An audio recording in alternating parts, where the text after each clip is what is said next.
Hello दोस्तों। सो आज हम स्टडी करने जा रहे हैं shared access signature SAS token के बारे में। ओके, तो आपको याद होगा कि इसी प्लेलिस्ट में जो 25th नंबर का वीडियो है जिसमें कि ब्लॉब स्टोरेज के बारे में बताया गया है कि कैसे सैस टोकन के हेल्प से ब्लॉब स्टोरेज को हम एक्सेस कर सकते हैं। ओके, अगर आप इस प्लेलिस्ट में देखेंगे तो जो 25th नंबर का वीडियो है uploading and accessing files in blob using SAS, तो ये एक कंप्लीट एग्जाम्पल है जिसमें कि आपको दिखाया गया है कि हम सैस टोकन का यूज़ कैसे कर रहे हैं। ओके, तो आप इसको गो थ्रू कर सकते हैं। और अब रही बात कि इसके बारे में मुझे फिर से बताने की ज़रूरत इसलिए पड़ रही है क्योंकि ये ऑथेंटिकेशन का एक तरीका है सैस टोकन। ओके, तो यहाँ पे आपने देखा था कि हम लोग सैस टोकन के हेल्प से जो है ब्लॉब स्टोरेज के फाइल को रीड कर रहे थे। ओके, तो अब इसी को थोड़ा सा डिटेल में हम पढ़ेंगे कि आखिर ये सैस टोकन होता क्या है, इसमें कौन कौन से पार्ट्स होते हैं और वो हमें कैसे हेल्प करते हैं। ओके, तो चलिए शुरू करते हैं आज का टॉपिक। तो ऑथेंटिकेशन एंड ऑथराइजेशन जो कि हम स्टडी कर रहे हैं, ये हमारा जो यूनिट है, इस यूनिट में आपका इम्प्लीमेंट यूजर ऑथेंटिकेशन ऑथराइजेशन, ये इम्प्लीमेंट शेयर्ड एक्सेस सिग्नेचर, ये तीसरा यूनिट है। ओके, जिसमें कि हमें स्टडी करना है। ओके, तो चलिए स्टार्ट करते हैं। तो सबसे पहले क्वेश्चन आता है कि शेयर्ड एक्सेस सिग्नेचर होता क्या है। ओके, तो आपको याद होगा कि सिंपली हमने एक यूआरएल में एक क्वेरी स्ट्रिंग ऐड कर दिया था बस। तो जो क्वेरी स्ट्रिंग है वही यहाँ पे उसको शेयर्ड एक्सेस सिग्नेचर बोलते हैं। ओके, तो थोड़ा सा उसी के बारे में हमें पढ़ना है, तो हम थोड़ा सा इस पे आ जाते हैं। ये जो डॉक्यूमेंटेशन माइक्रोसॉफ्ट का है इस पे, तो आप देखेंगे यहाँ पे सिंपली यहाँ पे बात कही गई है कि grant limited access to Azure storage resources using shared access signature. तो लिमिटेड एक्सेस हम प्रोवाइड कर रहे हैं, ऐसा नहीं कि हम कंप्लीट एक्सेस प्रोवाइड कर रहे हैं। ओके,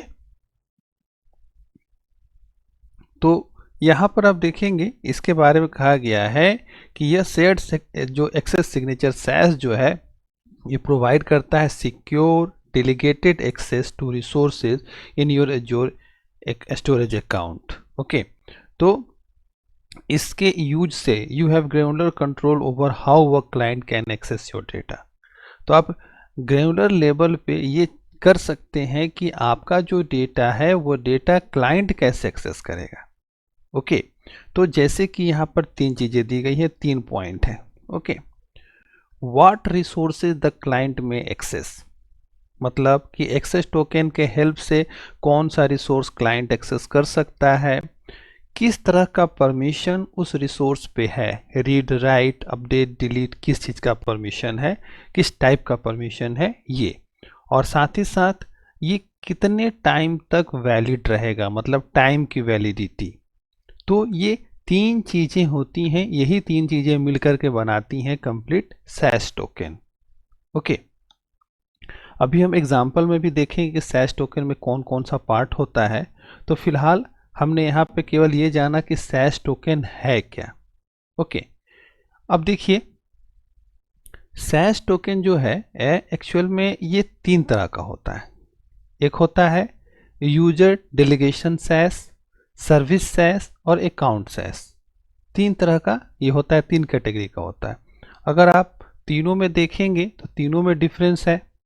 डिफरेंस क्या है कि यूजर डेलीगेशन सैस जो है ये सैस टोकन होता है जिसमें कि Microsoft Entra credential okay use होती है, और ये आपको परमिशन स्पेसिफाई करता है, परमिशन देता है सैस का। ओके, तो जस्ट लाइक कि इसमें आपका यूज़ हो रहा है Microsoft Entra credential for creating SAS token. Okay, तो इसके बाद में ये जो है आपको ब्लॉब स्टोरेज हो, डेटा लेक स्टोरेज हो, इन सभी पे इंड पॉइंट पे साथ में जुड़ जाता है और ये हम उसको एक्सेस कर पाते हैं। ओके, बट इसमें जो ये यूजर डेलीगेशन सैस है ये करेंटली आपका क्यू स्टोरेज, टेबल स्टोरेज जो फाइल्स पे अवेलेबल नहीं है। ओके, सो यहाँ पर यूजर डेलीगेशन सैस केवल ब्लॉब स्टोरेज और डेटा लेक स्टोरेज पे ही हम इम्प्लीमेंट कर सकते हैं। ओके, तो यहाँ पे हमने देखा। दूसरा क्या कहता है, सर्विस सैस। तो सर्विस सैस जो है इसमें हमारा जो स्टोरेज अकाउंट की होता है इसका यूज होता है। ओके, तो जो स्टोरेज अकाउंट में आपने स्टोरेज में देखा होगा आपने, जब मैंने बताया था तो उसमें अकाउंट की के बारे में बताया था, तो उसके हेल्प से सर्विस सैस टोकन जनरेट किया जाता है। ओके, और इसमें क्या है कि ये एक तरह से कहा जाए तो ये जो है आपका रिसोर्स जितना भी, मतलब एक एज्योर स्टोरेज सर्विस जो होता है ना, इस पे केवल इम्प्लीमेंट होता है। आइदर आप उसको इम्प्लीमेंट करना है ब्लॉब स्टोरेज पे या Q storage, table storage, azure files पे, इन किसी पे एक ही पे आप इम्प्लीमेंट कर सकते हैं स्टोरेज अकाउंट की का हेल्प लेकर के। ओके, और जो तीसरा कहता है अकाउंट सैस, तो ये तो है स्टोरेज अकाउंट की, ये भी स्टोरेज अकाउंट की पे डिपेंडेंट है, उसी से ये सिक्योर होगा। बट इसमें डिफरेंस ये है कि आप एक या एक से अधिक स्टोरेज सर्विसेज पे इसको इम्प्लीमेंट कर सकते हैं। मतलब ये एक को अलाउ करता है सर्विस सैस, लेकिन अकाउंट सैस जो है आपका एक और एक से अधिक को अलाउ करता है स्टोरेज सर्विसेज पे। ओके, तो कहता है कि all the operations available via service और user delegation SAS are also available via an account SAS. Okay, तो इसमें आप इवन यूजर डेलीगेशन सैस भी इंप्लीमेंट कर सकते हैं अकाउंट सैस के थ्रू। ओके, तो ये बात आती है ये तीन तरह का। अब आइए हम इसमें फिर चलते हैं। फाइनली जब आप क्रिएट करेंगे ये सभी कोडिंग के थ्रू टोकन्स, तब जाकर के वहाँ पे होगा कि ये टोकन, लेकिन हर हालत में क्या होता है कि हमें टोकन ही मिलना होता है, बस उसकी डिफरेंट कैटेगरीज हो जाती हैं, दैट्स इट। अब देखिए यहाँ पर एक इंटरेस्टिंग पॉइंट है कि how shared access signature works. तो देखिए एक ये कंप्लीट URI है, मतलब की के साथ में इसको ऐसा करते हैं कि नोटपैड में जरा डाल लेते हैं ताकि समझने में आसानी हो।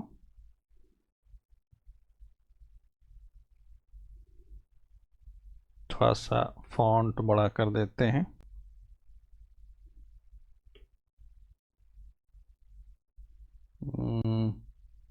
यहाँ से नहीं, फाइल में एडिट फॉन्ट। ओके, इसमें जो है फॉन्ट साइज 18 की जगह इसमें 22 कर देते हैं।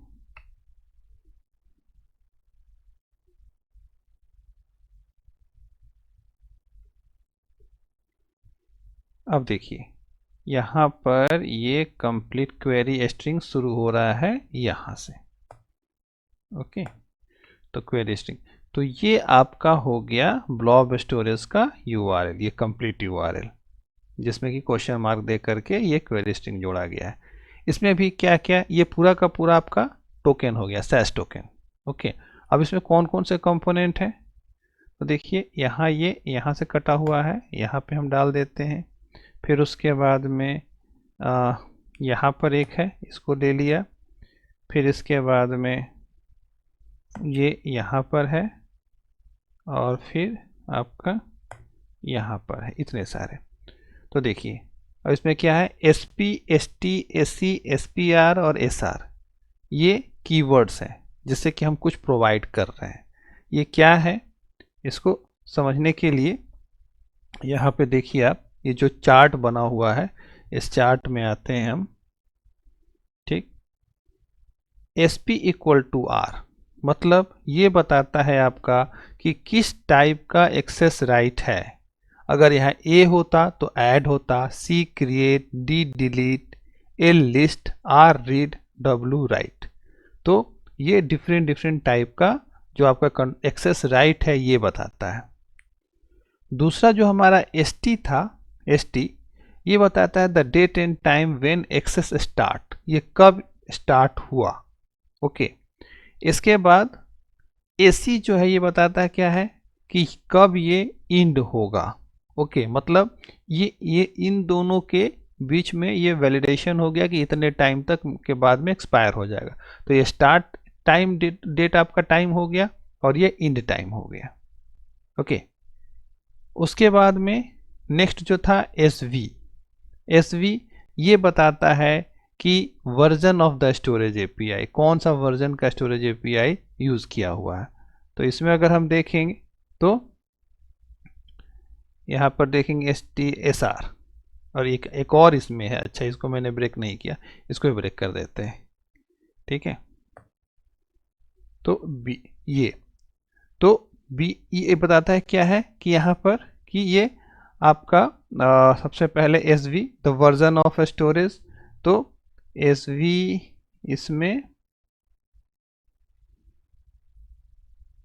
एस टी आया, एस सी आया, एस पी आर, अच्छा एस पी आर इसमें, एस आर, एस आई जी, अच्छा एस वी इसमें नहीं है। ठीक है, एस वी नहीं है, तो किसी किसी में एस वी ये जुड़ा हो सकता है, इसमें नहीं दिया हुआ है। ओके, कोई इशू नहीं। बाकी इसके बाद में देखिए एस आर दिया हुआ, S R equal to B कहने का मतलब हो गया ब्लॉब, ये ब्लॉब के लिए क्रिएटेड है।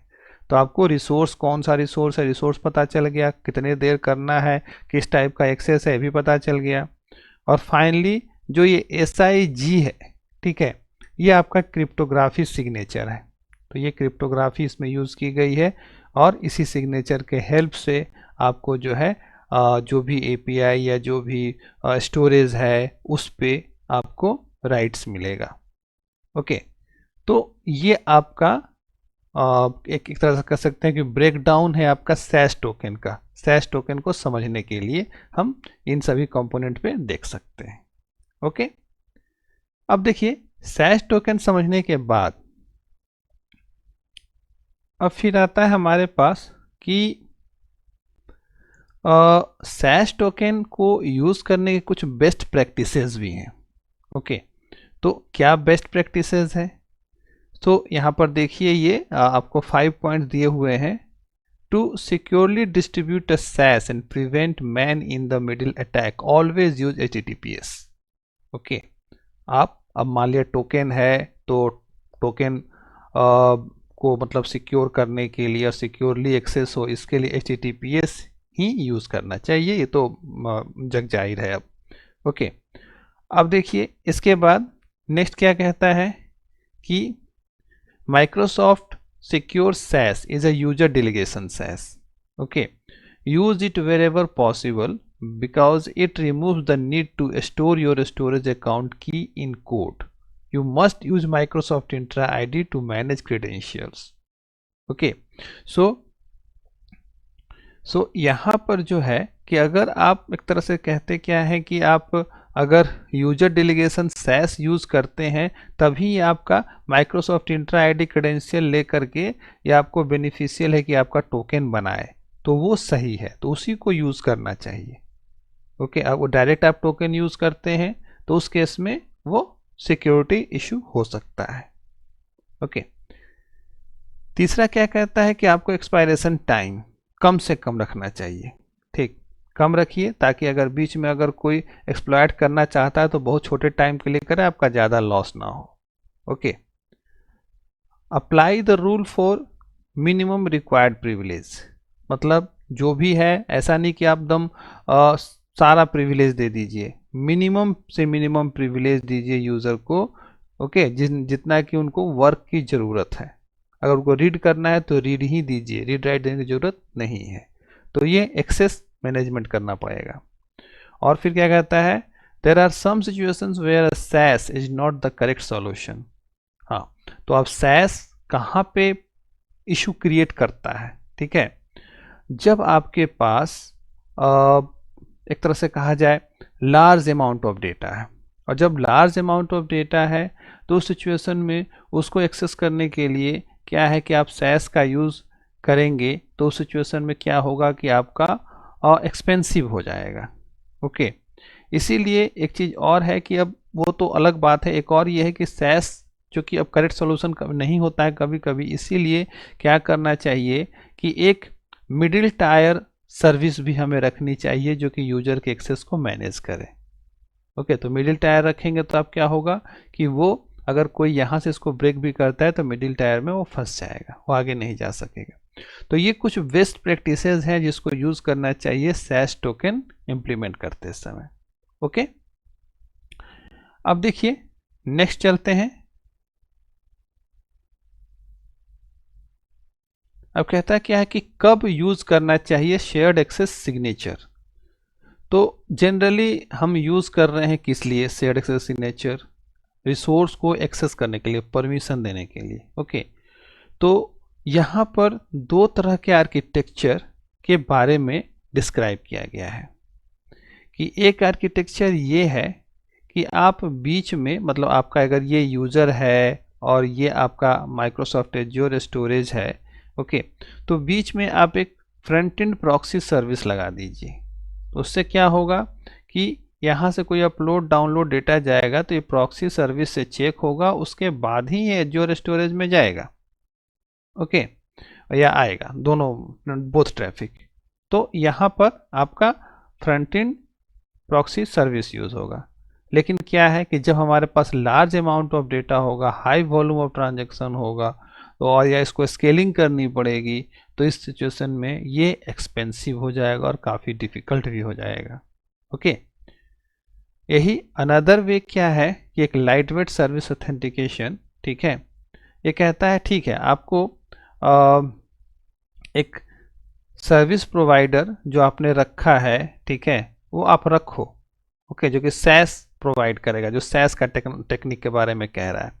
ये कह रहा है कि एक बार यूजर को यहाँ से सैस के थ्रू ऑथेंटिकेट करवा दो और इससे यूजर को रीड है कि कौन सा परमिशन है, ये सभी यहाँ से जो स्टोरेज से पता चल जाएगा, जो कि सैस प्रोवाइडर सर्विस करेगा। और एक बार हो गया, इसके बाद में इसको बार बार इस तरह से सैस प्रोवाइडर सर्विस या जो प्रॉक्सी है उससे जाने की जरूरत नहीं है। आप डायरेक्ट फाइल को सेव रीड कर सकते हो माइक्रोसॉफ्ट एज्योर स्टोरेज में। ओके, तो ये डायरेक्ट हो रहा है, तो इस केस में ये थोड़ा सा लेस एक्सपेंसिव हो जाता है, क्योंकि यहाँ पे जो है हम बार बार प्रॉक्सी के थ्रू नहीं जा रहे हैं। ओके, सो ये दो तरह के आर्किटेक्चर यहाँ पर बताए गए हैं। अब देखिए,